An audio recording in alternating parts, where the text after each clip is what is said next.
FYI, I've barely had a second to think. Let alone, find the buyer na hindi ako babaratin or hindi matitrace ito back to my family. Nakita mo na ba tong post ni Trixie sa social media tungkol kay Mellard? Ang programang ito ay rated SPG. Striktong patnubay at gabay ng magulang ang kailangan. Maaaring may masiselang tema, lengguwahe, karahasan, sexual, horror o droga na hindi angkop sa mga bata.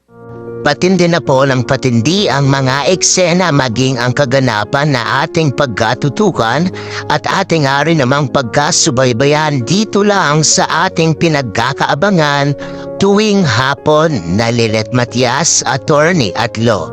Simula pa lang nga din naman ito na ito nga rin namang si Lorena ay magbabalik na nga at makikita na nga rin naman natin sa eksena ng Lilet Matias na daan nga rin naman para dito ito ngang si Lorena ang magiging sagot sa malaking tanong nga nitong si Ira kung totoo ba talaga ang pinagsasabi nga nila tungkol nga dito kay Attorney Alon. Dahil gulong-gulo na nga rin naman itong si Ira kung sino pa ba ang paniniwalaan niya dahil nga rin naman sa hindi na nito alam kung ano pa ba ang pwedeng gawin niya para hindi na nga pagdudahan daw umano itong si Attorney Alon. Ngunit mukhang ito mang si Ira ang magugulat at mabibigla sa kanyang malalaman dahil dito sasabihin nga nitong si Lorena dito kay Ira na kriminal si Attorney Alon, Ira. Sila ni Patricia ang pumatay sa Mami Meredith mo, Ira, maging sa anak ko na si Ino.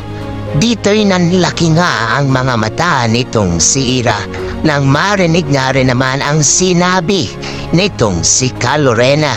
Nadaan na nga rin ba para sa ganon masasagot na nga rin ba ang lahat maging ang malalaking katanungan nga nitong si Ira dito nga rin naman kung sino ba talaga itong si Attorney Alon at ano nga rin ang tinatago nito. Ano kaya ang gagawin nitong si Ira? Simula na nga rin ba ito para hiwalayan niya na itong si Attorney Alon na ating pagkakaabangan?